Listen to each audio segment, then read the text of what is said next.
کبھی نہ کبھی تمہارا یہ اچھا لوٹے گا واپس، اور برا کرو گے تو یہ برا کبھی نہ کبھی واپس لوٹے گا۔ تو یہ جو اثرات ہیں، یہ غیر مسلم بھی مانتا ہے کہ روحانی قانون ہے، بس امتحان صرف اتنا ہے کہ اس کے اثرات نظر نہیں آتے، جس کی وجہ سے انسان غافل ہو جاتا ہے۔ اس لیے آپ نے ایک چیز اگر نوٹ کی ہو کبھی، یہ جو گنبد ہوتے ہیں، مندر کی بھی گنبد ہوتا ہے، گنبد سا بنا ہوتا ہے، چرچ کے بھی گنبد بنے ہوتے ہیں، مسجدوں کے بھی گنبد بنے ہوتے ہیں، وائٹ ہاؤس کا بھی گنبد ہی ہے، آپ نے دیکھا ہوگا وہ وائٹ سا گنبد بنا ہوا ہے۔ ایسا کیوں ہے؟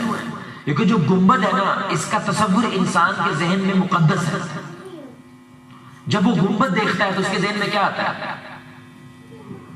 مذہب آتا ہے، اس کے ذہن میں خدا آتا ہے، اس کے ذہن میں کچھ ثواب والی چیز آتی ہے جب بھی وہ گنبد دیکھتا ہے۔ اچھا، آپ کوئی بھی گنبد دیکھیں، مذہب ضرور آپ کے ذہن میں آئے گا۔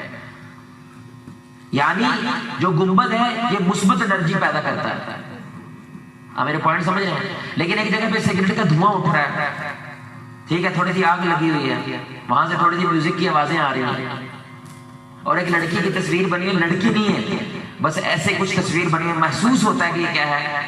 لڑکی ہے۔ صرف دیکھ آپ کے من کے اندر کچھ نہ کچھ گندا خیال لازم آتا ہے کہ یہاں پہ کچھ نہ کچھ غلط ہو رہا ہے۔ تو اللہ تعالیٰ نے یہ طاقتیں پیدا کی ہیں کہ کچھ چیزیں مثبت انرجی پیدا کرتی ہے، آپ سمجھ رہے ہیں، اور کچھ چیزیں منفی انرجی پیدا کرتی ہیں۔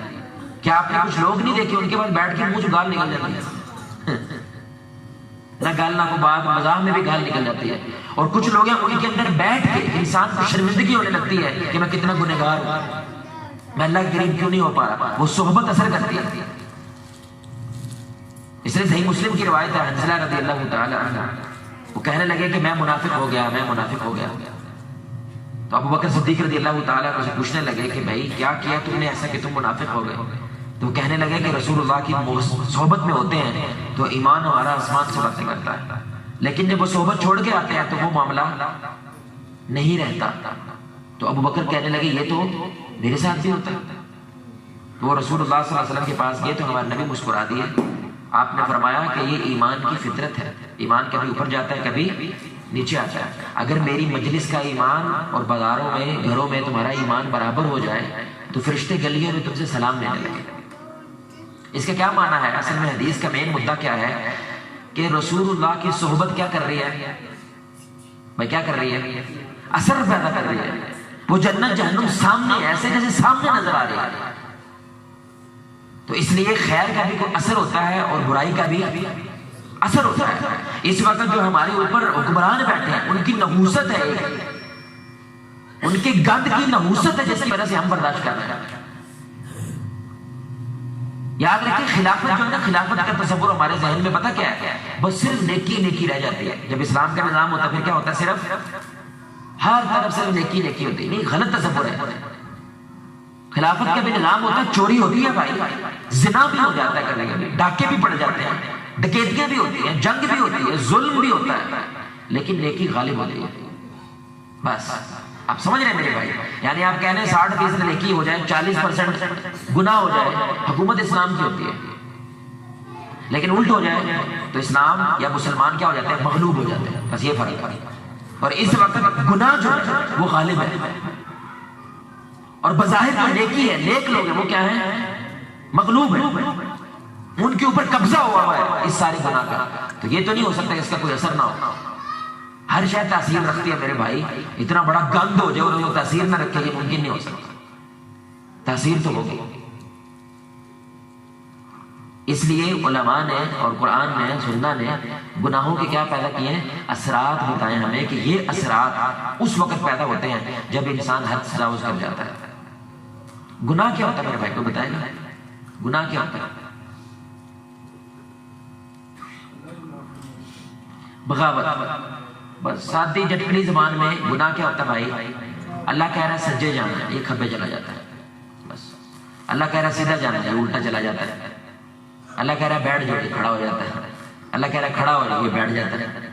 یعنی جو اللہ اور اس کا رسول کہے گے اس کے الٹ کرے گا، اس کو گناہ کہتے ہیں، بغاوت کرتا ہے۔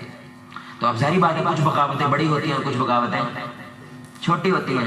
کچھ بغاوتوں کو یا کچھ گناہوں کو کیا کیا جا سکتا ہے؟ غلطیوں کو نظر انداز کر دیا جاتا ہے، لیکن کچھ غلطیوں یا گناہوں پہ آپ سمجھوتا نہیں کر سکتے.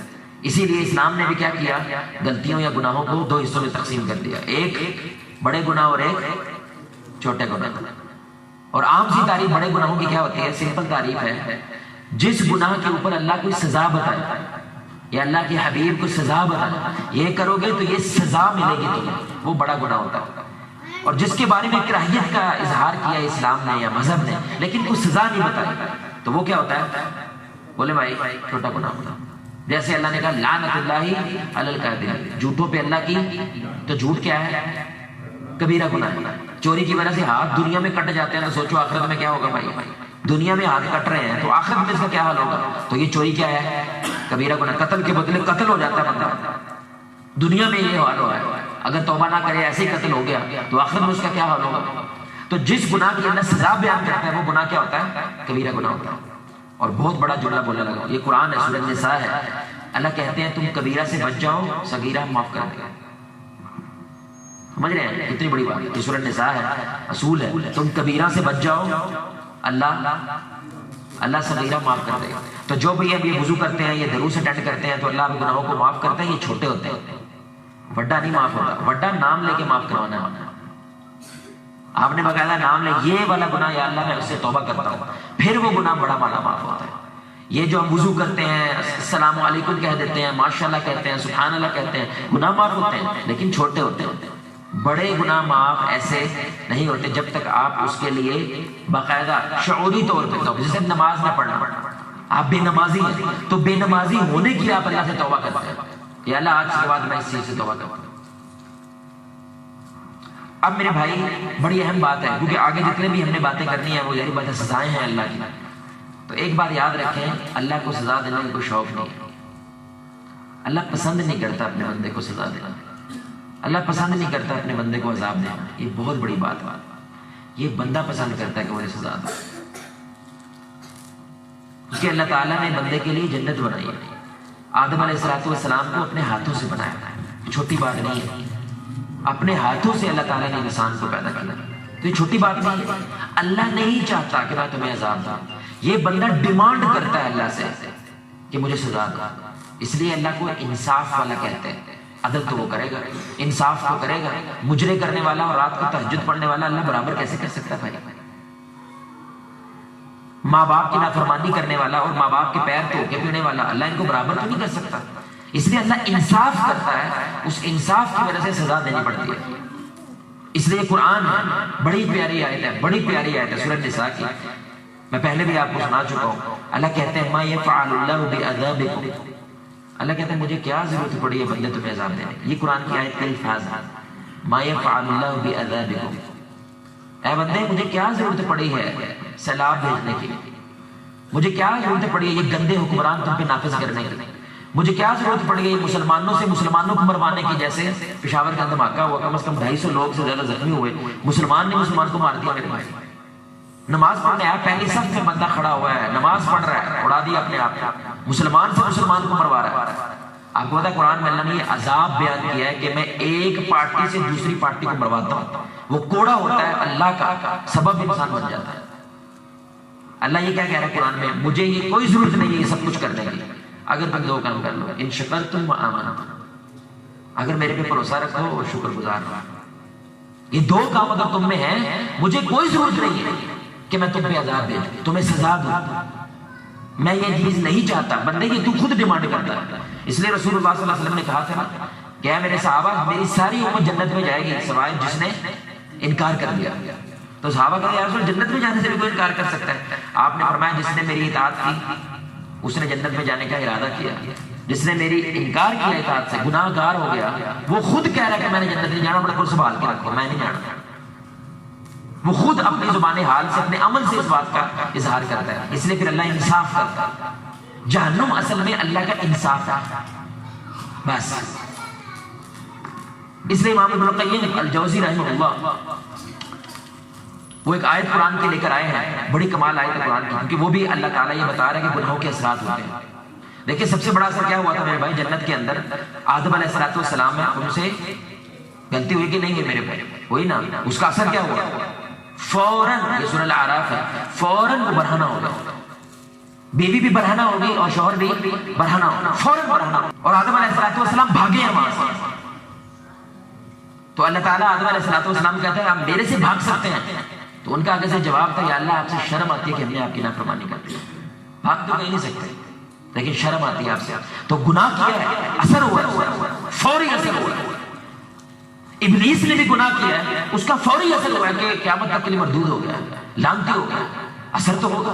اس لیے اللہ قرآن میں کہتے ہیں بڑے بھائی اتنی واضح آیت ہے کہ اس وقت جو آپ کو مہنگائی نظر آ رہی ہے، چیزیں نظر آ رہی ہیں، اللہ واضح بتا رہا ہے ظاہر الفساد فی البر والبحر بما کسبت ایدی الناس لیذیقہم بعض الذی عملوا۔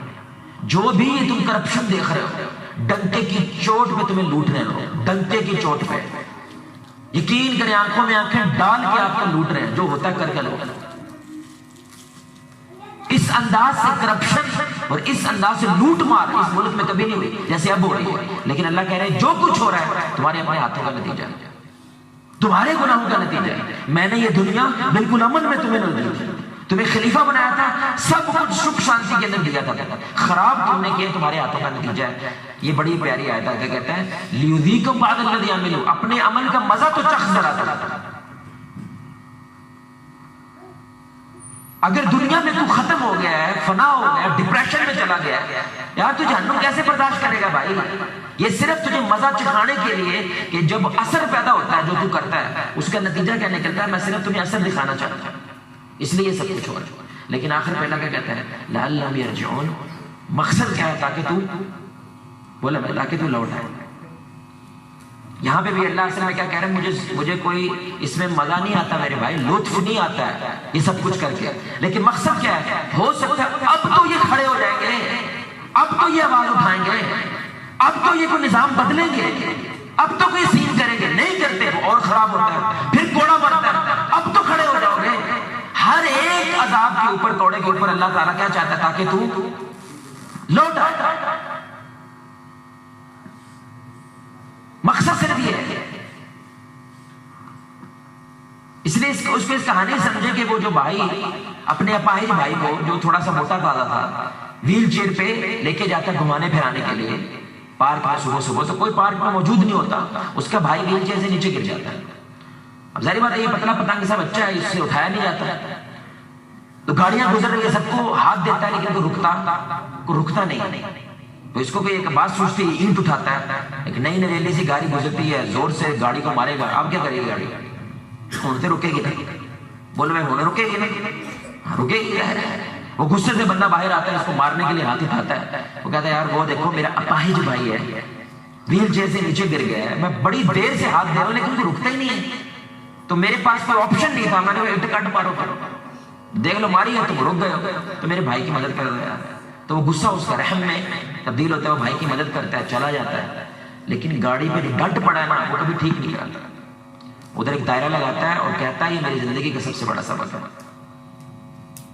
تو کسی نے اس سے پوچھا بھائی اس میں کس بات کا سبق ہے؟ کہنے لگا زندگی میں اتنی تیز مت بھاگو کہ اپنوں کو تمہاری توجہ حاصل کرنے کے لیے اینٹ مارنی پڑے،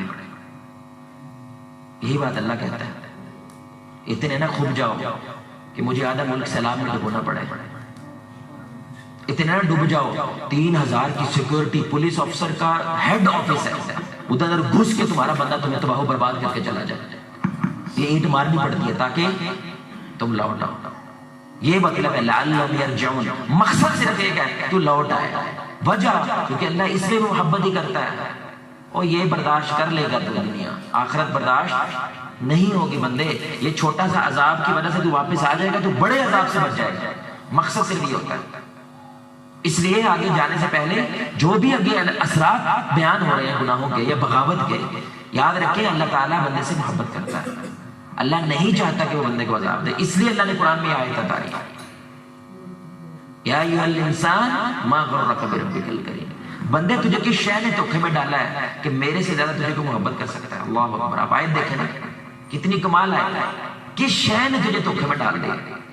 200 روپے نہیں آ رہا، ایک لڑکی نے تجھے دھوکے میں ڈال دیا، دشمن نے تجھے دھوکے میں ڈال دیا، میرے سے زیادہ تیرا کوئی خیر خواہ ہو سکتا ہے، میرے سے زیادہ تجھے کو محبت کر سکتا ہے؟ بندہ یہ دھوکا ہے، میں نے بنایا تجھے. تیری ماں جو تیرے پہ صدقے واری قربان جاتی ہے وہ میری وجہ سے ہے, کیونکہ ماں میں محبت بھی وہ میں نے پیدا کی ہے. میرے ذریعے تجھے کوئی نہیں چاہ سکتا, اس لیے انا للہ و انا الیہ راجعون. تو آیا بھی مجھ سے ہے اور جانا بھی میرے پاس ہی ہے.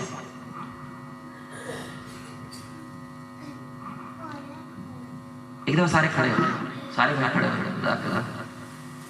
تھوڑی سی سستانہ سا ماحول سا مجھے لگ رہا ہے. اسرار بیان کرنے سے پہلے شیطان کی کمر ٹوٹ جائے گی. جزاک اللہ, اللہ آپ کو خوش رکھے. بیٹھ جائیں, بہت شکریہ, بہت شکریہ, جزاک اللہ.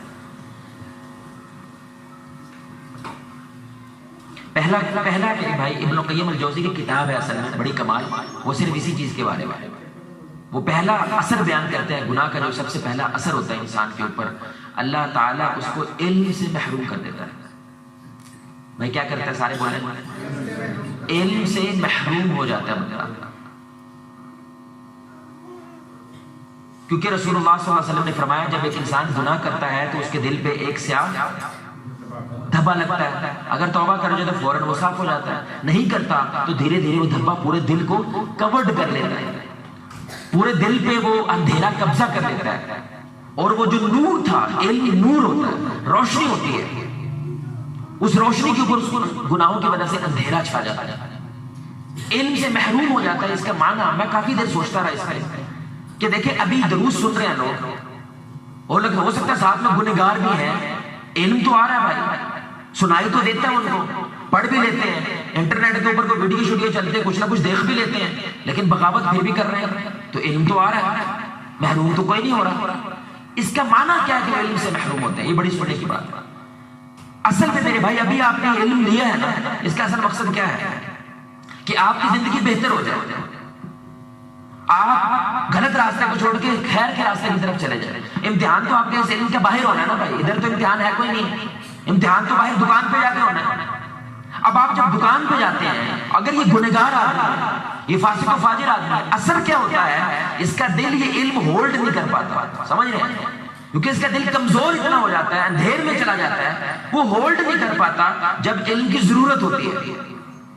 رشوت دے رہا آپ کو بندہ, اس وقت اس کو یہ چیز یاد ہی نہیں رہتی ہے یہ کتنا بڑا جرم ہے, اور اندر کی ہوتا ہے یار انہیں کسی اور بھی دے چھڑنی ہے نا محل ہے. یہ اب علم ابھی لے کے گیا مسجد سے کہ رشوت لینے دینے والا دونوں دوست ابھی لے کے گیا, علم ملا ہے اس کو, لیکن اس علم کے مطابق یہ عمل نہیں کر پاتا, یہ علم کو ہولڈ نہیں کر پاتا. آپ سمجھ رہے ہیں میری بات؟ جب وقت پڑتا ہے اس کو علم فائدہ نہیں دیتا. یعنی بندوق گھر رکھنے کا کوئی فائدہ نہیں ہے آپ کے پاس اگر آپ کو وہ چلانی نہیں آتی جب دشمن آپ کے اوپر حملہ کرے. تو یہ تھوڑا بہت جو علم اس کو ملتا بھی ہے وہ اس کے کسی کام نہیں آتا جب اس کو کوئی ضرورت پڑتی ہے. یہ معنی ہوتا ہے کہ گنہگار آدمی کو اللہ علم سے کیا کرتا ہے, محروم کر دیتا ہے. دوسری بات, رسول اللہ صلی اللہ علیہ وسلم نے فرمایا کہ علم انسان کو رزق سے محروم کر دیتا ہے. کس سے محروم کر دیتا ہے بھائی؟ یہ رسول اللہ کی صحیح حدیث ہے صلی اللہ علیہ وسلم کہ انسان کو اس کے لیے لکھا گیا رزق روک دیا جاتا ہے صرف اس وجہ سے کہ گناہ اس کے آڑے آ جائے. اب آپ یہ بات سن کے کہیں گے صاحب میرا جنہ بڑا بدماش ہے, انہیں پراڈو اس کی گلی میں کھڑی ہوئی نہیں, اڑا تو کتا ہوں 400 بندہ انہوں نے آڑے والے نسنڈے ہیں, رزق تو ہے ان کے پاس, باغی لوگ ہیں, رزق تو ان کے پاس 4 گنا ہے, فرعون کے پاس تو پوری پاور ہے. آپ کہہ رہے ہیں کہ رزق سے محروم ہو جاتا ہے, کون ہوتا ہے رزق سے محروم؟ یہ باتیں یہ ساری. دیکھو میرے بھائی, یہ کافر کی نظر ہے جو مادہ دیکھتی ہے. جو ایمان والا ہوتا ہے وہ مادے کی بنیاد کے اوپر کسی کی کامیابی یا ناکامی کا فیصلہ نہیں کرتا ہے, وہ روحانی بنیادوں کے اوپر اس کی مادی یا اس کا فیصلہ کرتا ہے. اب رزق کا اصل فنکشن کیا ہوتا ہے؟ یہ جو رزق سے محرومی ہے نا, یہ ذرا سنیے گا, رزق کا اصل فنکشن یہ ہوتا ہے میرے بھائی کہ آپ کھانا کھائیں اور بھوک کیا ہو اس کی نہیں ملتی. سمجھ آ رہی بات ہے؟ رزق فنکشن کرنا چھوڑ دیتا ہے, یعنی کہ رزق لینا ہے کیوں؟ تاکہ میری بھوک ختم ہو جائے, اسی لیے تو کھانا کھاتے ہیں, اسی لیے تو پانی پیتے ہیں, لیکن اس کی ختم نہیں ہوتی, یہ مطمئن نہیں ہوتا جتنا بھی اس کو مل جائے. قبضے کون کرتا ہے؟ ریڈی والے بولے بھائی قبضے کون کرتا ہے؟ پیسہ والا قبضہ, جس کے پاس پیسہ ہے, پراڈو ہے, V8 ہے, پاور ہے, پیسہ ہے, سب کچھ ہے, قبضہ کر رہا ہے یار. قبضہ کس کو کرنا چاہیے؟ عقل سے سوچیں, کس کو قبضہ کرنا چاہیے؟ جس کے پاس کچھ نہیں ہے. قبضہ تو اس کو کرنا چاہیے, کون کر رہا ہے؟ پیسے والا. یعنی اتنی جان جوخم میں ڈال رہا ہے، کس لیے بھائی؟ کیونکہ اس کی بھوک نہیں ختم ہوتی، یہ عذاب ہوتا ہے اس پہ، جتنا بھی مل جائے وہ مطمئن، یعنی کہ رزق جو ہے وہ فنکشن کرنا چھوڑ دیتا ہے۔ رزق کا فنکشن ہوتا ہے کہ وہ آپ کی بھوک مٹاتا ہے، اس کی مٹتی نہیں ہے، یہ ظلم در ظلم کرتا چلا جاتا ہے۔ اللہ اکبر، کتنی بڑی بات ہے میرے بھائی، قسم سے بہت بڑی بات ہے، اگر یہ آپ سمجھ جائیں بہت بڑی بات ہے۔ آپ کسی بندے سے پوچھ لیں کتنا کمانا ہے تو نے زندگی میں، اور بیوی جو ٹائم نہیں دیتا، تو بچوں کو تو ٹائم نہیں دیتا، 2 نفل پڑھنے کا تیرے پاس ٹائم نہیں ہے، ہر بات میں تو ایک ہی جو ہے نا ماتم ماری ہوئی ہے، ٹائم نہیں ہے، کتنا کمانا بھائی؟ میں آپ کو تقریباً چیلنج کرتا ہوں، کسی کو نہیں پتا کتنا کمانا ہے، بات کرنے والی دوڑی جا رہا ہے، پتا کوئی نہیں ہے، رکنا کہاں پہ ہمیں، مطمئن کہاں پہ ہوگا؟ تو کتنا کما کے مطمئن ہو جائے گا؟ 30,000 چاہیے تجھے، 40,000 چاہیے، لاکھ چاہیے، تو کم از کم جب لاکھ آئے گا مطمئن تو ہو جائے گا تو، لیکن اس کو یہ پتہ ہی نہیں ہوتا، کیونکہ رزق فنکشن کرنا چھوڑ دیتا ہے بھائی۔ رزق کا اصل فنکشن ہوتا ہے الحمدللہ، بس یہ فنکشن ہوتا ہے رزق۔ آج کا خالی ہے میرے بھائی، اب کل کا دیکھیں، یہ جتنا بھی کھا لے، بینک میں جتنا بھی آ جائے، جو بھی چیز آ جائے، اس کے منہ سے شکر گزاری نہیں نکلتی، اس لیے اللہ کہتا ہے مجھے کیا ضرورت پڑی ہے تمہیں عذاب دینے کی اگر تم شکر گزار ہو، اگر تم میرے پہ بھروسہ کرتے، مجھے کوئی ضرورت ہے؟ قسم سے مجھے ترس آتا ہے ایسے لوگوں میں، ترس آتا ہے، سب کچھ ہے ان کے پاس لیکن غیر مطمئن ہے۔ کیسے کیا کرے بھائی؟ آسمان سے کیا سونا اترنے لگ جائے تیرے لیے؟ کیا ہو تو تم مطمئن ہوگا بھائی؟ یہ عذاب ہوتا ہے اللہ کا۔ جہنمیوں کی ایک سزا پتہ کیا ہے؟ پیاسے ہوں گے، سمندر پی جائیں گے، پیاس، یہ عذاب ہے، جہنم میں ایک عذاب ہے، پیاس لگے گی، پیپ والا پانی بھی ملے گا، پیئیں گے لیکن پیاس نہیں بجھے گی، کیونکہ پانی فنکشن کرنا چھوڑ دیتا ہے۔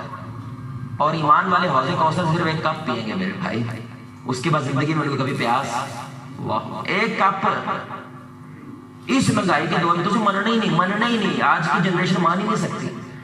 یقین کریں میں نے بندے دیکھے 15,000 روپے میں پوری فیملی چلا رہا ہے، مان سکتے ہو بھائی؟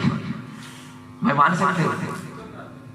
رحم کے ڈے ہے نا یار، زندہ ہے نا، مرا تو نہیں ہے، زندہ ہے، اسی علاقے میں زندہ جس میں آپ، لیکن یقین کریں 15,000 روپے کماتا ہے۔ اور میں نے دل مار دیا اس کو، بھائی کو مدد چاہیے، کہتا ہے الحمدللہ اللہ کا دیا سب کچھ، چپیڑ مارتا ہے یہ بندہ الحمدللہ کہہ کے امیر کے منہ پہ چپیڑ مارتا ہے اللہ کی قسم کہ 15,000 میں خوش ہوں تو 15 کروڑ میں خوش نہیں۔ چپیڑ نہیں ہے، بولو چپیڑ ہے کہ نہیں؟ تو 15 کروڑ اس لیے لیے تھے تاکہ تو سکھ میں آ جائے، میں 15,000 میں سکھوں کی ٹینشن پائی ہے تو 15 کروڑ کون سی یہ چودھری پڑا تھوڑی لکھا ہوا ہے سارا۔ یہ اللہ تعالیٰ کہتے ہیں کہ یہ سزا ملتی ہے، رزق سے محروم کا یہ معنی ہوتا ہے، یعنی کہ ہونے کا بھی فائدہ ہوتا ہے۔ اچھا رزق کا دوسرا فنکشن کیا ہوتا ہے بھائی؟ بڑی سننے کی بات ہے، میں آپ کو کھلاؤں پلاؤں خدمت کروں، میرے دوست بنو گے دشمن بنو گے؟ بولو بھائی، ظاہری سی بات ہے، اس کی اولاد اس کے دشمن ہو جاتی ہے۔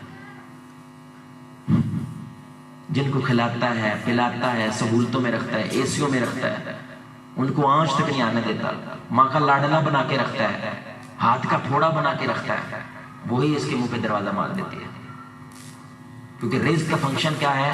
ختم ہو گیا ہے۔ رزق محبتیں پیدا کر، یعنی کسی کو کھلاؤ گے تو ظاہر بات ہے، کتے کو کھلاؤ تو کیا کرتا ہے؟ کتا گالی ہے، کیا کرتا ہے بھائی؟ کتا دروازہ نہیں چھوڑتا، جب آپ آؤ گے ایک دفعہ دم تو ہلائے گا، ایک روٹی کھلائیے اس کو، ایک روٹی۔ اور یہ پچھلے 25 سال سے میں ہی پال رہا ہوں اس کو، لیکن یہ میری سنتا بول رہے ہو، اور جب پیو منع کرتا ہے کہنا آپ ہی تو سارا کچھ کر لیں، ان سے ہم منع کر دیں، یہ ایک جملہ باپ کے مر جانے کے لیے کافی ہوتا ہے، مر جانے کے لیے کافی ہوتا ہے۔ یہ عذاب ہوتا ہے میرے بھائی اللہ کا، کیونکہ رزق کا کام تھا، اتنا سب کچھ تمہارے لیے کیا تھا نا بھائی، اور جن کے لیے کیا تھا وہی خلاف ہو گیا۔ اور اس کے جتنے تعلق ہوتے ہیں وہ صرف ایک بنیاد پہ ہوتا ہے، جیب کی بنیاد پہ تعلق ہوتے ہیں، جیب گرم تو ہم نرم، یہی تعلق ہے۔ اس کو لگتا ہے یہ سارے میں محبتیں کر رہے ہیں، جیسے ہی اس کا کاروبار ڈاؤن جاتا ہے سارے کہتے ہیں ماسلام، سارے چھوڑ کے چلے جاتے ہیں۔ رسول اللہ کے پاس کاخ نہیں ہے، لوگ جان دیتے ہیں، پتھر باندھے ہیں میرے نبی نے، لوگ جان دیتے ہیں۔ اللہ اکبر، یہ پاور ہوتی ہے میرے بھائی۔ آپ کو پتہ ہے بادشاہ پاگل ہو جاتے تھے، جو ہمارے درویش ہمارے بزرگ لوگ ہوتے تھے، وجہ وہ ہمارے پاس تو پاور ہے، تاج ہے، تخت ہے، حکومت میری ہے، تو میرے دربار پہ سارے پڑے ہوئے، سمجھ آتی ہے نا بات بھائی؟ وہ بول لو سمجھ آتی ہے، وہ لالچ ہے، یہ درویش آدمی کپڑے پھٹے ہوئے پہنے ہوئے، اس نے گھر اس کا ہے کوئی نہیں ہے، ایک مرلے کے کمرے میں رہتا ہے یہ، اور ہر لمحہ یہاں پہ سینکڑوں بندے اس کے دربار پہ پڑے ہوئے، وجہ یہ مت مار دیتا تھا اس کی، یہ بات اس کی مت مار دیتی تھی، اور محبت کر رہے ہیں، جان دیتے ہیں اس کے لیے۔ جب بادشاہ اس کی چیز کو گرانے کی کوشش کرتا ہے، وہ سارے کے سارے سامنے آگے لیٹ جاتے ہیں، کاخ نہیں ہے اس بندے کے پاس۔ سمجھ آ رہی میری بات کا؟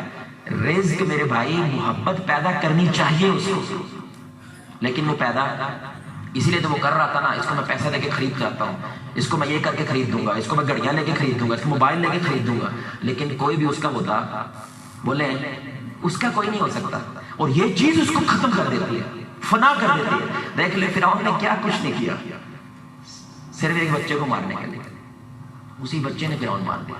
اللہ، موسیٰ علیہ السلام، اس سے بڑا میرے بھائی ضلالت فرعون کی ہو سکتی ہے؟ یار پورے علاقے کے بچے مار دیے تم نے، اور تو کہتا ہے کہ میں خدا ہوں، اور ایک بچہ تم نے گھر میں پالا تھا اس نے تجھے گرا دیا۔ اللہ اکبر، یعنی اللہ تعالیٰ نے اس کا دشمن اس کے گھر میں پالا ہے، یہ حد نہیں ہے میرے بھائی۔ تو یہ معنی ہے رزق سے محرومی کا، اور ظاہری بات ہے تیسری مقصد برکت کا ہوتا ہے، یعنی کہ دونوں باتیں کس سے تعلق رکھتی ہیں؟ برکت سے تعلق رکھتی ہیں۔ برکت کا مطلب یہ نہیں ہوتا 202 کروڑ ہو جائے، یہ برکت نہیں ہوتی، 202 کروڑ والا کام کر دے، یہ برکت ہوتی ہے۔ سمجھ رہے ہیں میرے بھائی؟ یعنی برکت ہوتی ہے کہ اس کے جو نتیجہ ہے اس کے اندر اللہ اضافہ کر دیتا ہے، یعنی یہ ایک روٹی کھا کے بھی وہ مطمئن ہو رہا ہے جو یہاں پہ 1,00,000 روپے کی روٹی کھا کے مطمئن نہیں ہو رہا، کیونکہ یہاں پہ برکت ہے اور یہاں پہ برکت نہیں۔ تیسری بات دیکھیں، اللہ تعالیٰ جب محبت کرتے ہیں تو کنگ سائز کرتا ہے، کیونکہ اللہ بادشاہوں کا بادشاہ ہے، تو اللہ محبت بھی بادشاہوں کی طرح کرتا ہے۔ تو اللہ تعالیٰ کیا کہتے ہیں؟ نام لیتے ہیں بندے کا۔ اللہ جبریل علیہ السلام کو بلاتے ہیں اور کہتے ہیں شہزاد سے میں محبت کرتا ہوں، اس لیے جبریل تم بھی شہزاد سے محبت کرو۔ پھر وہ سارے آسمان کے فرشتوں کا کہتے ہیں اللہ اور جبریل شہزاد سے محبت کرتے ہیں، تم سارے ان سے۔ پھر وہ ساری زمین کے اندر لوگوں میں اس کی محبت کو، مخلوقات میں اس کی محبت کو کیا کرتے ہیں؟ پیدا کر دیتے ہیں۔ اگر محبت ایسے ہو رہی ہے، یعنی اوپر سے نیچے تک ٹرانسفر ہو رہی ہے، تو نفرت وہ بھی اوپر سے نیچے تک ٹرانسفر ہوگی۔ ہاں میرا پوائنٹ سمجھ رہے ہیں میرے بھائی؟ تو تیسری نشانی کیا ہوتی ہے؟ یہ جب رب سے بے وفا ہوتا ہے تو اللہ بھی اس کو چھوڑ دیتا ہے۔ اگر تو میرے قریب نہیں آنا چاہتا تو یہی بات ہے، دور جاتا ہے۔ دور جانے کا ایک اثر سب سے بڑا کیا ہوتا ہے کہ پبلک اس سے دور ہونے لگ جاتی ہے، لوگ اس سے دور ہونے لگ جاتے ہیں، کائنات اس کے خلاف کھڑی ہونے لگ جاتی ہے، جو کام میں ہاتھ ڈالتا ہے وہ خراب ہو جاتا ہے، جس چیز میں کوئی کام کرتا ہے کوئی نہ کوئی مسئلہ کریٹ ہو جاتا ہے، ہر وقت یہ مسئلوں میں گرا رہتا ہے، اس کے مسئلے ہی نہیں ختم ہوتا ہے۔ اسی لیے تو پھر یہ اللہ والا بن نہیں پاتا، کیونکہ عذاب در عذاب آ گیا، یہ اللہ کی طرف آ ہی نہیں پاتا۔ اس لیے ہمارے اسلاف کہتے تھے کہ میں گھوڑے پہ بیٹھتا ہوں اور گھوڑا آگے سے پھدکنے لگ جائے، مجھے بیٹھنے نہ دے، مجھے محسوس ہو جاتا ہے کہ اللہ میرے سے ناراض ہے۔ گھوڑے کی یہ مجال نہیں ہے کہ وہ میرے سامنے پھدکے، یہ تو میرا خادم ہے، یہ تو میرا نوکر ہے، میں تو گھاس کھلاتا ہوں، اسے خدمت کرتا ہوں، اس کی کیا مجال ہے میرے سامنے پھدکے؟ یقین جانے جا کے پہلے توبہ استغفار کرتے تھے اور گھوڑا ٹھیک ہو جاتا تھا۔ وہ اس طرح دنیا کو دیکھتے تھے کہ اگر کوئی رکاوٹ پیدا ہو رہی ہے، امام شیخ الاسلام ابن تیمیہ رحمہ اللہ کہتے ہیں کوئی مسئلہ آج تک میری زندگی میں نہیں آیا کہ میں نے 1000 بار استغفار کی ہو اور مسئلہ حل نہ ہوتا۔ میں 1000 بار بیٹھتا ہوں، استغفار کرتا ہوں، اللہ تعالیٰ کو مسئلہ کھول دیتا ہے، مسئلہ حل ہو جاتا ہے، کیونکہ وہ گناہ ہی اصل میں رکاوٹ بن رہا ہوتا ہے۔ اتنا ایمان تھا ان کا۔ تو تیسری بنیاد کیا ہوتی ہے؟ یہ اللہ سے بے وفائی کرتا ہے تو کائنات ساری اس کے ساتھ بے وفا ہو جاتی ہے۔ چوتھی نشانی جو شیخ الاسلام ابن تیمیہ بیان کرتے ہیں، اس کے ہر کام دیکھیں میرے بھائی، اللہ جب محبت کرتا ہے تو کام آسان ہو جاتے ہیں، اور جب اللہ تعالیٰ اس کو عذاب میں مبتلا کرتا ہے تو اس کے کام مشکل ہو جاتے ہیں۔ کام آسان ہونے کا معنی پتہ کیا ہوتا ہے؟ ایک بندہ ہے کہ صرف اس نے منڈا داخل کرانا اسکول میں، اس کو اسکول ہی نہیں ملتا ہے، نہیں بات عجیب، یعنی کہ لاہور کو آپ کو پتہ ہے کالج یونیورسٹی اور اسکولوں کا شہر کہتے ہیں، اور اس نے اپنا بچہ داخل کرانا جس کو اسکول ہی نہیں ملتا، پورا مہینہ ہو گیا خجل ہو گیا، کیونکہ جس طرح کا یہ چاہتا ہے ویسا مل نہیں رہا۔ جب اللہ مدد کرنا چاہتا ہوتا ہے نا، محبت کرتا ہے کسی سے، تو اسی نماز پڑھی ہے، نماز جو دعا کیتی ہے، نال والے بھائی کہتے ہیں استاد جی تھوڑی ایموشنل ہو کے دعا کر رہے سی، خیر ہے کہ بچہ اسکول داخل کرانا ہے، دسو میرا اپنا اسکول ہے جناب، ہمارا ہیڈ ماسٹر ہوں، حکم کرو کیا کرنا ہے آپ نے؟ اور جو آپ چاہتے ہیں اس بندے کے اسکول میں وہی ساری چیزیں موجود ہوتی ہیں. آپ جاتے بھی نہیں ہیں اسکول, وہ آپ کے بچے کو جا کے اسکول جا کے داخل کروا دے. یہ مانا ہوتا ہے. مشکلیں سب کے لیے ہوتی ہے میرے بھائی, لیکن اللہ اپنوں کے لیے آسانیاں پیدا کرتا ہے. جو اللہ سے دور ہو جاتے ہیں ان کے لیے مشکلیں, چھوٹا سا کام ہوتا ہے لیکن اتنی مشکل پیش آتی ہے ان کو اس کام کو مکمل کرنے میں کہ ان کو لگتا ہے یار اتنا ذرا کام کرنا, یقین کرو مات مارے گی یہ جو آسان چھوٹا سا کام کرتے ہیں لیکن وہ پورا نہیں پڑتا. اور اس لیے پاکستانیوں کی عادت بن گئی ہے ریفرنس کے بغیر کام ہو سکتا, بن گئی ہے نا. یقین کریں وہ سیکورٹی گارڈ کو وزیر اعظم بنا لیتے ہیں. سیکورٹی گارڈ کو جو باہر بیٹھا ہوتا ہے وزیر اعظم ہوتا ہے, ویسے تو ہوتا تو وزیر اعظم ہی ہے کیونکہ جتنا اس کا معاشرہ لیول ہوتا ہے سارے پیسے تو اس کو دینے ہیں, ساری رحمتیں اس کو دینی ہیں لیول. لیکن بنایا کس نے اس کو؟ آپ لوگوں نے اس کو وزیر اعظم بنا دیا. لائن میں کھڑا ہونے کے لیے یار کتنی دیر لگتی ہے لائن میں کھڑا ہونے, کیڑی تھی آگ بجھانی ہے, جا گیا ویلے ہوتے ہیں زیادہ تر لوگ, لیکن وہ لائن میں کھڑا ہونے کے لیے بھی ریفرنس ڈھونڈتا ہے. یار 500 روپیہ لے لے, 50 روپیہ لے لے, میں نے لا دیا, میرا بل لگ جا کے جمع کرا دیا. اتنا سا بھی کام میرے بھائی اس سے پورا نہیں ہوتا. یہ لوگ دنیا پہ حکومت کریں گے, اس ملک کو فتح کریں گے, اس ملک کے مسائل حل کریں گے, اور بل جمع کرانا پڑے تو ریفرنس کی لوڑ پہنتی ہے بھائی. چھوٹا سا کام پڑ جائے تو ریفرنس کی ضرورت پڑ جاتی ہے, کیونکہ چھوٹا سا کام اللہ ان کی مشکل بنا دیتا ہے. اور اللہ اپنے ولیوں کے لیے چھوٹا سا بھی کام یا بڑا کام کیا کرتا ہے, آسان بنا دیتا ہے, اس کے اندر آسانی پیدا ہو جاتی ہے. ہمارے ایک دوست ہیں, میں عینی شاہد ہوں اس کا, عبداللہ نام ہے ان کا. یقین کریں وہ پریشان تھے کہ میں پیسہ تو ہے لیکن جواد بھائی کسی پہ بھروسہ کرنے کا اعتبار نہیں کرتا, یقین نہیں کرتا, پیسہ لگانا ہے کیونکہ میں ظاہری بات ہے جو خرچے ہیں جو گھر کے اخراجات ہیں وہ کچھ زیادہ ہوگا. اب میرے پاس پیسے کچھ پڑے ہیں, میں اس کو کاروبار میں لگا لوں. دیکھیں اللہ جب آسانیاں پیدا کرتا ہے. میں نے لوگ دیکھے وہ لٹرلی پیر نہیں پڑتے بس کیونکہ ان کے پاس پیسہ ہے, ان کو سمجھ نہیں آتی پیسے کا کرے گا, کیونکہ پیسہ ڈی ویلیو ہوتا جا رہا ہے نا بھائی. اگر ڈالر اوپر جاتا جا رہا ہے تو ہمارے روپے کی قیمت ہے وہ کیا ہوتی جا رہی ہے, نیچے جاتی جا رہی ہے. دیکھیں نا گاڑی جو 20 لاکھ کی اب 30 لاکھ کی ایک دم سے 30 لاکھ کی ہو جاتی ہے. وہ گاڑی جب چائنا سے آتی ہے اب سستی پڑتی ہے, جب اپنے ملک میں بن رہی ہے کاروان جو ہے نا وہ مہنگی ہو گئی ہے. چائنا سے آ رہی ہے 13 لاکھ کی تھی, ملک میں بن رہی ہے 30 کی ہو گئی ہے. حد دیکھو آپ, کیونکہ پیسہ جو ہے کیا ہوتا ہے نیچے چلا جاتا ہے. تو وہ پریشان تھا میرا روپیہ پیا پیا کمزور ہو رہا ہے, تو بھائی لگ جائے گا. یقین جانے آپ ان کے ایک بندے سے ملاقات ہوئی, فیس بک سے بندے سے ملاقات ہوئی ہے. وہ بندہ سوسائٹیز ہاؤسنگ سوسائٹیز بناتا ہے. آپ سنیے گا ذرا دھیان سے, یہ ہوتا ہے جب اللہ آسانیاں پیدا کرتا ہے. مشکلات سب کی ہوتی ہیں میرے بھائی, لیکن اللہ اپنوں کی مدد اس طرح کرتا ہے, اتنی آسانی کرتا ہے. وہ ہاؤسنگ سوسائٹیز بلڈ کرتے ہیں, تعمیر کرتے ہیں. تو کسی طریقے سے ان کی ملاقات ہوئی. ملاقات کے بعد اس بندے نے اس کا اظہار کیا کہ یار میں بھی کچھ انویسٹ کرنا چاہتا ہوں. اس نے کہا میں اپنے ہر کاروبار میں کچھ دیندار لوگ ہیں جن کے پیسے انویسٹ کرتا ہوں باعث برکت کے لیے, ان سے میں 1% بھی چارج نہیں, اپنا کمیشن بھی نہیں رکھتا, میری کوئی پرسنٹیج نہیں ہوتی, سارے کا سارا پروفٹ صرف اس بندے کو جاتا ہے. وہ بندہ گڈی لے کے اپنی پراڈو لے کے اس کے گھر میں آیا ہے, پیپر لے کے گھر میں آیا ہے, سگنیچر اس کے گھر میں کروائے ہیں. کوئی ایک زندہ کا اس بندے نے کام نہیں کیا. الحمدللہ ہر مہینے اس کو 30,000 کی قسط آتی ہے, ہر مہینے ٹکے کا کام نہیں کیا اس نے. اب اس کا یہ مطلب نہیں ہے سب کچھ چھوڑ چھاڑ کے گھر بیٹھ جاؤ. میں یہ کہہ رہا ہوں آپ فیلڈ میں موجود رہتے ہیں لیکن اللہ آپ کے لیے کیا کرتا ہے, آسانیاں پیدا کرتا ہے. لیکن جب اللہ تعالیٰ کسی سے نفرت کرتا ہے, ناراض ہوتا ہے, اس کے لیے ہر کام میں کیا ہوتا ہے, مشکلیں پیدا ہو جاتی ہیں. جس کام کو ہاتھ ڈالتا ہے وہ کام خراب ہو جاتا ہے, جس بندے پہ ہاتھ ڈالتا ہے وہ کام زیادہ خراب ہو جاتا ہے. 5ویں نشانی میرے بھائی, اللہ اکبر, یہ بہت بڑی بات ہے. دیکھیں ہم نے پہلے بیان کیا ہے کہ گناہ کی وجہ سے اس کا دل کیا ہو جاتا ہے, اندھیرے میں چلا جاتا ہے. تو اندھیرے میں 3 کام ہوتے ہیں, بڑی سننے کی بات. اندھیرے میں کتنے کام ہوتے ہیں بھائی؟ سب سے پہلا اندھیرے میں ہاں جی کیا ہوتا ہے بھائی؟ نظر آنا. اس کو سمجھ نہیں آتی کیا ہو رہا ہے, سمجھ رہے ہیں, میرا کوپ ہے بھائی, ہاتھ نہیں دیکھ پا رہا, تو اس کو سمجھ نہیں آتی کیا ہو رہا ہے. بالکل ایسے ہی گناہ کا ایک اثر ہوتا ہے, اس کو حل نہیں ملتا, سر پکڑ کے بیٹھ جاتا ہے, دیواروں میں سر مارتا ہے, لیکن کیا سمجھتا ہے آپ سب منو منڈے دی سمجھ نہیں آؤں.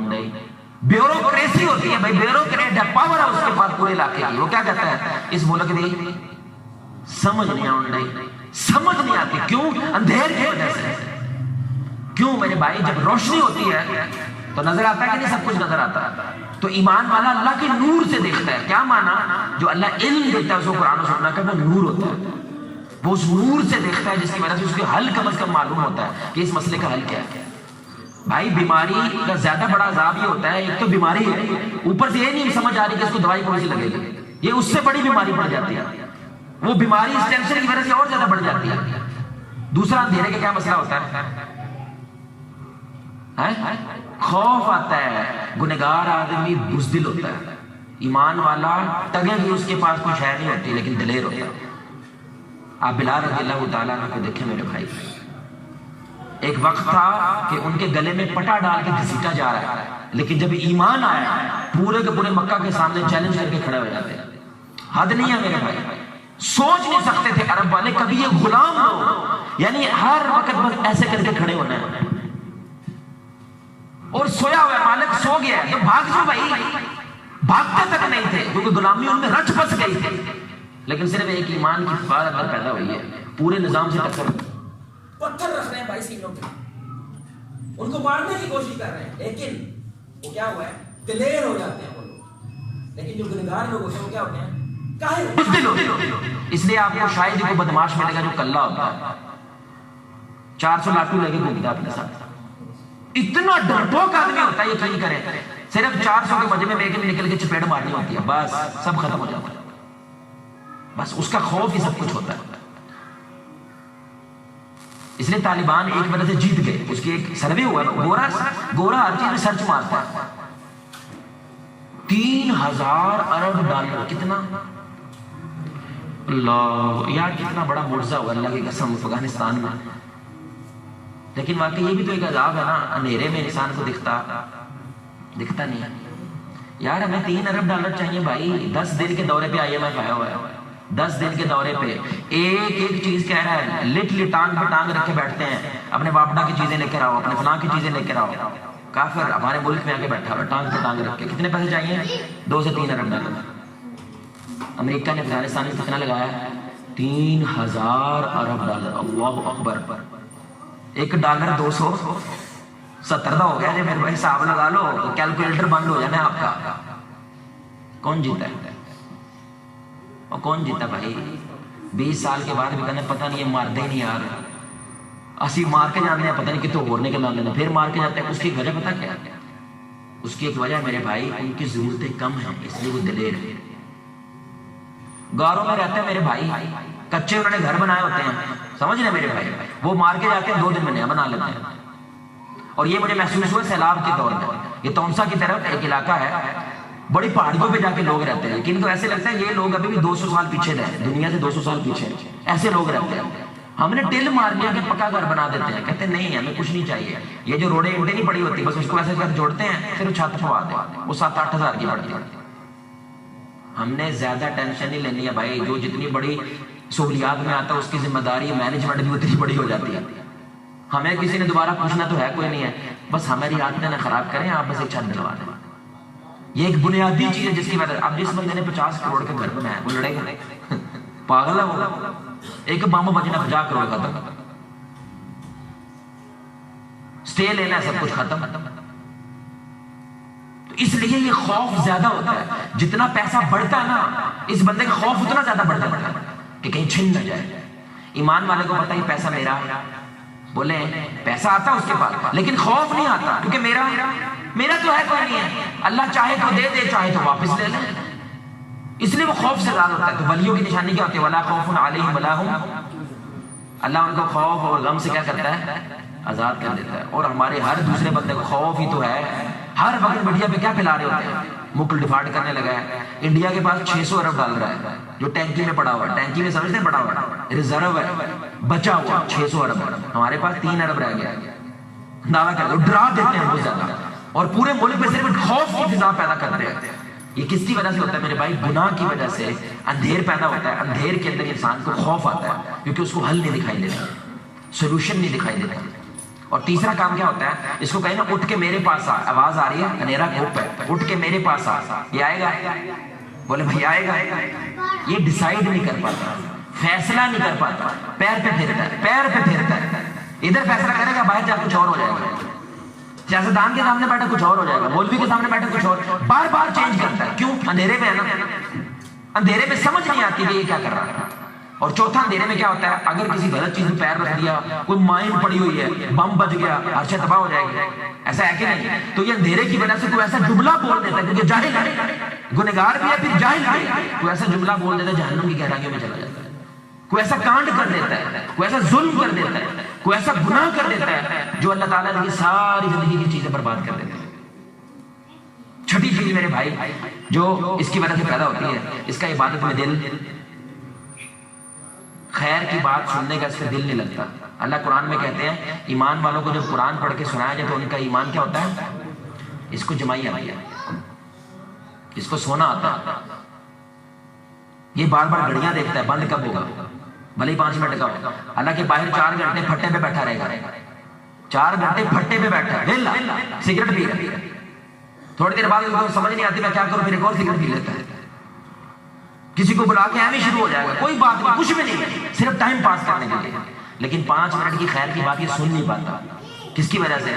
گناہ گار کی وجہ سے، کیونکہ گناہ انسان کے اندر عبادت کی نفرت پیدا کر دیتا ہے۔ اس لیے رسول اللہ صلی اللہ علیہ وسلم نے کیا فرمایا؟ منافق یعنی کہ فارسی کو فاجر مسجد میں ایسے جیسے مچھلی پانی سے باہر آئے، کیسی ہوتی ہے؟ تڑپتی رہتی ہے، کدو ختم ہونا ہے، کدو ختم ہونا ہے، اندر جاؤ۔ اور ایمان والا مسجد میں ایسے ہوتا ہے جیسے مچھلی پانی کے اندر ہوتا ہے، اطمینان میں ہوتا ہے، سکون میں ہوتا ہے۔ تو اس لیے جب اللہ تعالیٰ، ایک حدیث کا مفہوم ہے، اللہ تعالیٰ توجہ کرتا ہے بندے کی طرف تو اللہ کی ہاں سجدہ ریز ہوتا ہے۔ اللہ اکبر، کتنی بڑی بات ہے۔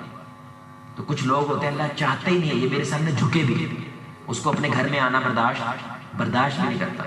اور یہ کہ کیسی میرے بھائی ضلالت ہے، کچھ لوگ لیٹرین استعمال کر کے چلے جاتے ہیں، مسجد میں آتے ضرور ہیں، گند کرتے ہیں، گند کر کے چلے جاتے ہیں، ساتھ ہی مسجد ہے، 2 منٹ لگے 2 رکھتے پڑیں گے، نہیں پڑھ سکتے۔ اس لیے یہ صرف میں ایک اسٹریٹجی ہوتی ہے، حکمت عملی ہوتی ہے۔ کچھ بھاگ کہتا ہوں میں ایسے منہ پہ ہاتھ پھیر کہتا ہوں، میں کہتا ہوں میرا تیرے سے چیلنج ہے، نماز چیلنج ہے، پڑھ کے دکھا، کیونکہ وہ نمازی نہیں پڑھتے، نماز نہیں پڑھتے۔ میں کہتا ہوں پاکستانی پمپ بڑا آسانی سے ہو جاتا ہے، حوالے جاتے ہیں بڑی آسانی سے، ہو سکتا ہے اس وجہ سے، اور قدرت نہیں پڑھ پاتا یار۔ یقین کریں کچھ جگہوں پہ ہم نے باقاعدہ ان لوگوں کو وظیفہ دیا، پیسے دیے ہیں بھائی، یہ پیسے دیے ہیں، اور کیا چاہیے یار، صرف اس لیے کہ یہ دین کے قریب آ جائیں۔ جیسے رسول اللہ صلی اللہ علیہ وسلم جب نئے لوگ مسلمان ہوتے تھے تو ان کو غنیمت زیادہ دیتے تھے تاکہ یہ دین کے قریب آ جائے، محبت ہو جائے۔ یقین کریں پیسے دیے نماز نہیں پڑھتے یار، حد نہیں ہے، روپیے دے گئے یار، نوکری سمجھ کے پڑھ لو کہ 200 روپیہ مل رہا ہے، 500 روپیہ مل رہا ہے، نماز پڑھنے کی پڑھ پا رہا۔ اور آخری چیز میرے بھائی، گناہ کو جنم دیتا ہے۔ جب گناہ سے آپ توبہ نہیں کرتے تو یہ گناہ دوسرا گناہ پیدا کرتا ہے، جب اس سے نہیں کرتے پھر یہ گناہ تیسرا گناہ پیدا کرتا ہے، یعنی یہ دلدل سے میں جاتا ہے۔ نیکی کیا کرتی ہے؟ نیکی کو جنم دیتی ہے، پھر ایک نیکی کرتا ہے، پھر اس سے کوئی دوسری کرتا ہے، دوسری سے پھر تیسری کرتا ہے، یہاں تک کہ وہ فردوس والا ہو جاتا ہے۔ ایک گناہ کرتا ہے، گناہ سے پھر دوسرا جاتا ہے، دوسرا سے تیسرا جاتا ہے، گناہ کو جنم دیتا ہے۔ اور آخری سب سے بڑی لفظ اور کوئی ہے کوئی نہیں، یہ بے غیرت ہو جاتا ہے۔ بھائی بے غیرت کیا ہوتا ہے کوئی بتائے گا؟ ہمارے یہاں معاشرے میں کوئی گالی بن گیا، لیکن بہرحال ایک گناہ کی سب سے بڑی صفت ہوتی ہے گنہگار کی، بے غیرت۔ کیا معنی ہوتا ہے اس کا؟ ہاں جی، اب اس کو گناہ نہیں لگتا، اب اس کو برائی نہیں لگتی، اب اس کو گند نہیں لگتا، اس لیے بے غیرت ہو جاتا ہے۔ جو رسول اللہ صلی اللہ علیہ وسلم نے کہا اگر تمہیں حیا نہ رہے تو جو مرضی کر، اب فرق نہیں پڑتا، کیونکہ حیا جو ہوتی ہے، غیرت جو ہوتی ہے، وہ اصل میں ایک حجاب ہوتا ہے، اس کے ایک طرف فرما برداری ہوتی ہے، دوسری طرف نافرمانی ہوتی ہے۔ وہ پہچان پاتا ہے کہ یہ ہوگا تو غلط ہے، یہ ہوگا تو صحیح ہے، لیکن جب گناہوں کی حد کراس کر گیا تو یہ بے غیرت ہو جاتا ہے۔ اب اس کو فرق نہیں پڑتا۔ میں نے ایسے بچے دیکھے ہیں پیو کی طرف پیر نہیں کرنے، کیوں بھائی کی ہوتا پیار کر کے؟ پیر پاک ہے نا، پاک تھوڑی ہے۔ اس کو یہ ادب سمجھ نہیں آتا ہے کہ باپ کی طرف پاؤں نہیں کرتے، یہ بے ادبی ہوتی ہے، بے ادبی ہوتی ہے۔ پیر پاک ہے میرے، چیزاں پاک نے میری، میں دوست کی طرف بھی کر لیتا ہوں، فلاں کی طرف بھی، ابے طرف کیوں نہیں کر سکتا؟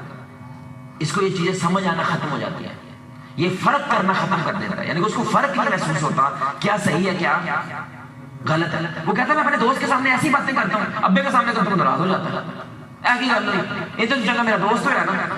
باپ اور دوست میں فرق نہیں کر پا رہا بھائی، وہ دوست ہے، یہ باپ ہے تیرا، اس کی کوئی عزت ہے، اس کی کوئی رسپیکٹ ہے، اس کو یہ محسوس نہیں ہوتی۔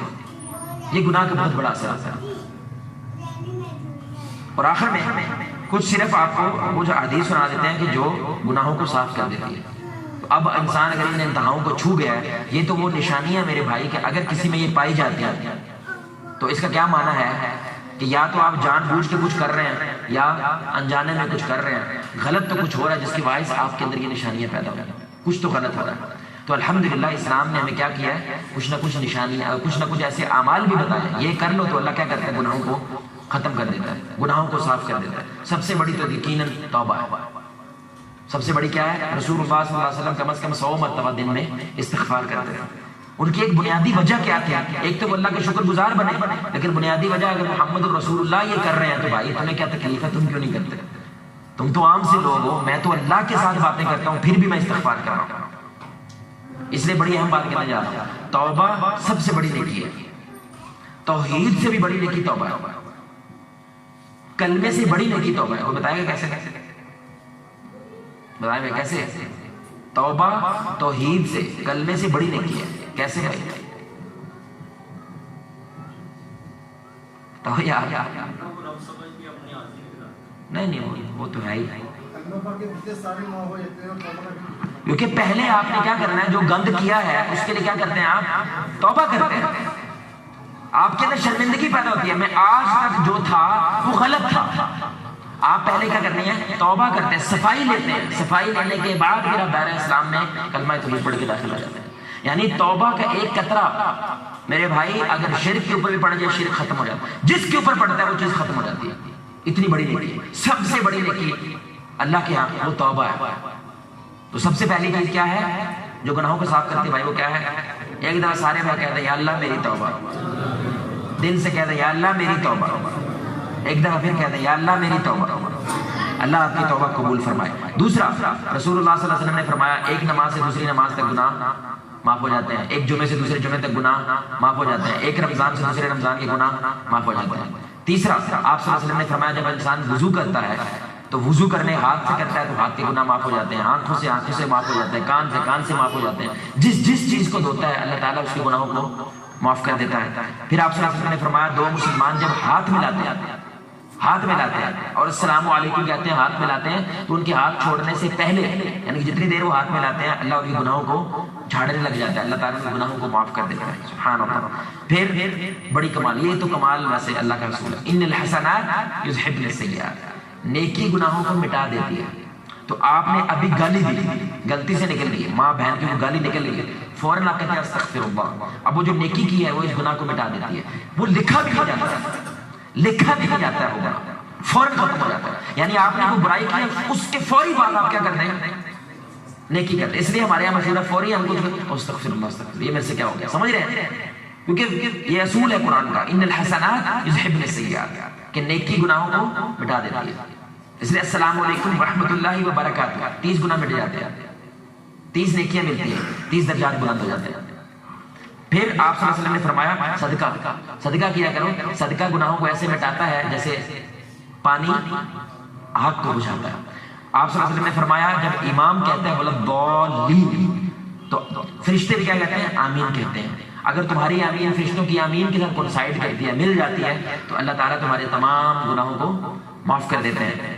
پھر آپ صلی اللہ علیہ وسلم نے فرمایا جو اکثر لوگ آج کل نہیں کر پاتے ہیں، بھاگتے ہیں فوری نماز پڑھ کے، کہ جب نماز جہاں پہ آپ پڑھتے ہیں فرض نماز وہیں پہ بیٹھے رہتے ہیں تو اللہ فرشتے مقرر فرماتے ہیں اس وقت تک آپ کے لیے دعا کرتے رہتے ہیں جب تک آپ اس جگہ پہ بیٹھے رہتے ہیں کہ یا اللہ اپنے اس بندے کو تو معاف کر دے. اور یاد رکھیں فرشتہ کب دعا مانگتا ہے، جب اللہ انہیں کہتا ہے کہ دعا مانگو. آپ سمجھ رہے ہیں، اللہ کے حکم سے وہ سب کچھ کرتے ہیں، اللہ کے حکم کے بنا وہ کچھ نہیں کرتے. پھر آپ صلی اللہ علیہ وسلم نے فرمایا کہ جب تم بیمار کی ذمہ داری کے لیے جاتے ہو تو 70,000 فرشتے دعا کرتے ہیں کہ اللہ اس کو معاف کر دے. اللہ اکبر، چھوٹی بات نہیں. صبح کو جاتے ہو تو شام تک دعا کرتے ہیں، شام کو جاتے ہو تو بھائی یہ ذرا تصور کریں 70,000 لوگ آپ نے ہائرڈ کیے ہیں، مثال سمجھ رہا ہوں، دیندار نیک متقی پرہیزگار علماء جو دین کا خیر کا کام کر رہے ہیں 70,000، اور وہ ایک مسجد کے اندر انہوں نے پڑاؤ کیا ہوا ہے، اسٹے کیا ہوا ہے، اور وہ 70,000 لوگ آپ کا نام لے کے اللہ کو یہ کہی جا رہے ہیں اللہ اس کو معاف کر دے. اب سوچیں یہ سب کچھ فرشتے کرتے ہیں، کیا پروٹوکول ہے ایک بندے کا، کتنا آسان ہے یہ سب کچھ کرنا. لیکن یاد رکھیے یہ وہ کر پاتا ہے جو چاہتا ہے کہ میں اللہ کے قریب ہو جاؤں. اللہ پھر اس کو یہ توفیق بھی دیتا ہے اس طرح کے اعمال کرنے کا۔ پھر بڑی کمال حدیث ہے، یہ تو کاروباری لوگوں کے لیے۔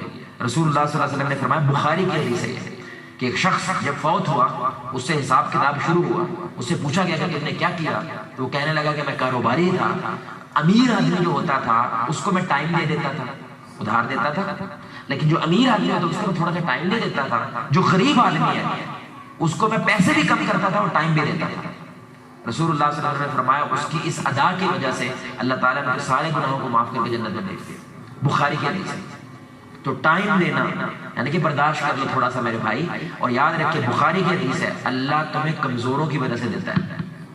اللہ تمہیں کس کی وجہ سے دیتا ہے؟ کمزوروں کی وجہ سے دیتا ہے۔ تو کمزوروں کا خیال رکھو، اللہ تمہارا خیال رکھتا ہے۔ اور آخری سورہ ملک، رات کو سونے سے پہلے جو سورہ ملک کی تلاوت کرتا ہے، 30 آیات ہے، جس کو قرآن پڑھنا آتا ہے، روانگی ہے، تقریباً 5 منٹ لگتے ہیں، 5 منٹ لگتے ہیں۔ تو یہ آیا، یہ سورہ اللہ تعالیٰ کے ساتھ یہ مثبت زبان میں بات کر رہا ہوں، لٹرلی جھگڑا کرے گا کہ یا اللہ اس نے مجھے نہیں چھوڑا، آج میں اسے نہیں چھوڑوں گا، یا اللہ تو اس کو معاف کر دے، جنت میں بھیج دے۔ تو اللہ کا یہ کلام ہے، قرآن اللہ سے باہر نہیں ہے، یہ اللہ کا اپنا کلام ہے۔ اللہ کا اپنا کلام اللہ سے کہہ رہا ہے کہ اللہ اس نے مجھے نہیں چھوڑا، تو اس کو نہ چھوڑ اور اس کو معاف کر دے، جنت میں بھیج دے۔ تو ظاہر ہے اللہ تعالیٰ سورہ ملک کے صدقے اس کو کیا کریں گے؟ گناہوں کو معاف کر کے جنت میں بھیج دیں گے۔ لیکن آپ کی عادت ہونی چاہیے، یعنی کبھی پڑھ لی کبھی نہ پڑھی، یہ عادت ہے، آپ نے اسے نہیں چھوڑنا، انشاءاللہ یہ آپ کو نہیں چھوڑو گے قیامت کے دن۔ اللہ سے دعا ہے میرے بھائی، اللہ تعالیٰ ہمیں گناہوں کے اثرات سے محفوظ رکھے، اللہ تعالیٰ ہمیں نیکی کی محبت اور گناہ کی نفرت ہمارے دلوں میں پیدا کر دے، اللہ ہمارے لیے فرما برداری کو آسان اور نافرمانی کو مشکل بنا دے، اللہ تعالیٰ ہمیں اللہ کی محبت آسان اور اللہ تعالیٰ سے دور ہونا ہمارے لیے مشکل بنا دے۔ اللہ آپ کو، مجھے، ہم سب کو محمد رسول اللہ صلی اللہ علیہ وآلہ وسلم کی ذات کے ساتھ جنت الفردوس میں انداز سے اکٹھا کرے۔ ہم سب مل کے اللہ کے چہرے کو آسمان میں دیکھ رہے ہیں، چودھویں رات کا چاند۔ سبحانک اللہم وبحمدک، اشہد ان لا الہ الا انت، استغفرک واتوب الیک۔ السلام علیکم۔